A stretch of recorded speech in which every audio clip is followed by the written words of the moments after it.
মুসলমান হয়ে যায়। তার স্বামী তো অবাক হয়ে যাচ্ছে, বলে কি যে হঠাৎ করে কালেমা পড়ে মুসলমান হয়ে যাবে কেন? বলে হ্যাঁ চলো মুসলমান হয়ে যাবে। তাই গজল, প্রকৃত গজল কাকে বলে শুনবেন, আশা করি ভালো লাগবে।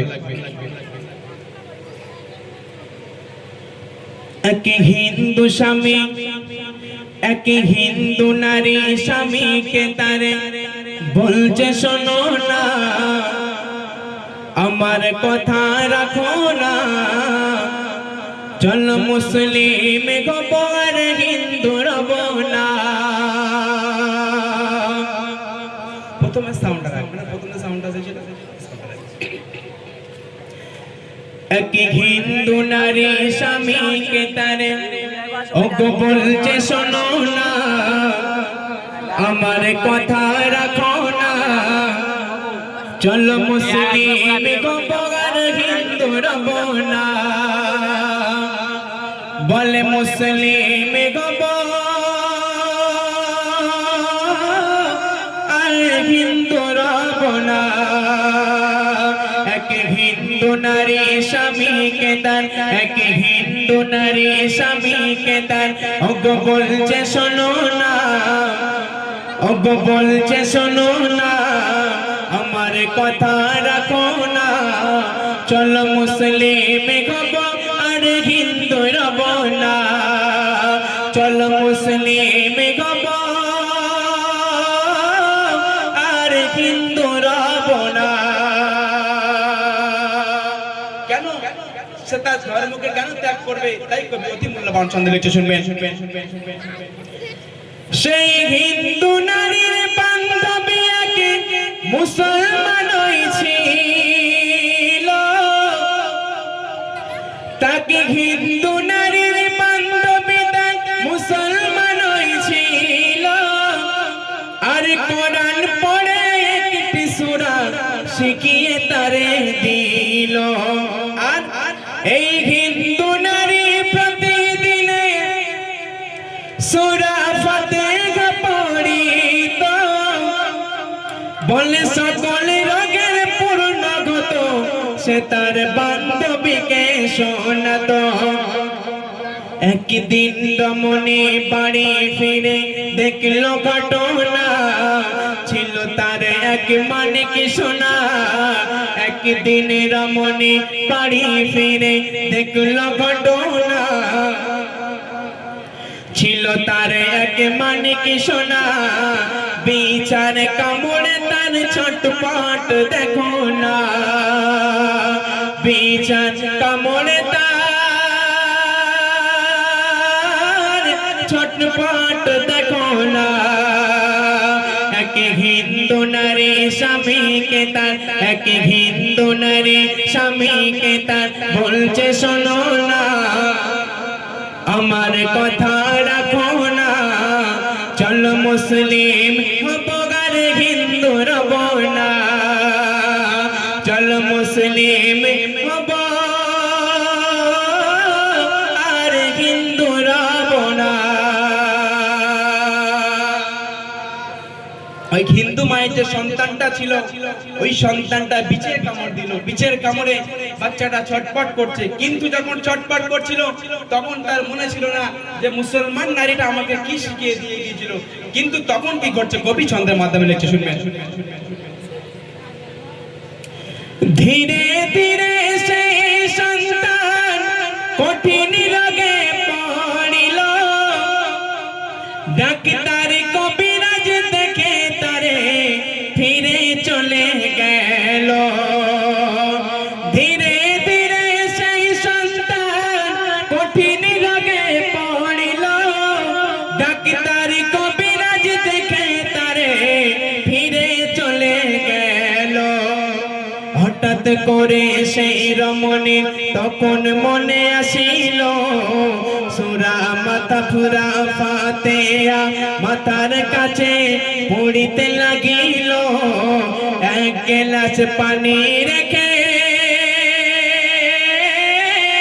বলছে শোনো না, এক গ্লাস পানি রেখে বলছে শোনো না, এক কে হিন্দু নারী স্বামীকে তার বলছে শোনো না, বলে আমার কথা রাখো না, বলে মুসলিম গব আর হিন্দু রব না, বলে মুসলিম গব আর হিন্দু রব না। সূরা ফাতিহার কি মর্তবা আল্লাহ দিয়েছেন আমরা অনেকে মারা জানি, আমার দাদারাও ইয়ং জেনারেশন ছেলেরা অনেকেই জানে যে সূরা ফাতিহা আমরা প্রতি নামাজে পড়তে হয় আমাদের, তাই তো? সূরা ফাতিহা প্রতি নামাজে পড়তে হয়। ওই সূরা ফাতিহা পড়ে যখন তার রমণীটা হিন্দু নারীটার মাথার মধ্যে চড়ে এলো যে সূরা ফাতিহার কথা, তখন এক গ্লাস পানি তখন দিল আর সূরা ফাতিহা পড়তে থাকলো। তখন কি করছে কবি অতি মূল্যবান সাদা লিখে শুনবেন।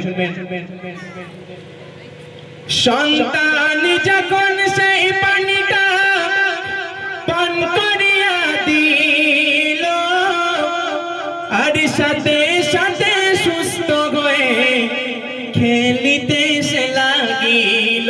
সুবহানাল্লাহ বলবেন না একবার? আর জোরে হবে না সুবহানাল্লাহ? সূরা ফাতিহা হিন্দু নারী এক গ্লাস পানিতে ফু দিয়ে যখন তার সন্তানকে, যখন ডাক্তার কবিরাজ সবাই ফিরে ফিরে চলে যাচ্ছে, সন্তান হয়তো আর বাঁচানো যাবে না, কিন্তু হিন্দু নারী সূরা ফাতিহা পড়ে এক গ্লাস পানিতে ফু দিয়ে যখন বাচ্চাটিকে পান করালো, তখন বাচ্চাটা আল্লাহর অশেষ কৃপায় সুস্থ হয়ে খেলতে লাগলো। তখন কবি বলছে শুনবেন, সন্তানকে যখন সেই পানিটা পান করিয়া দিল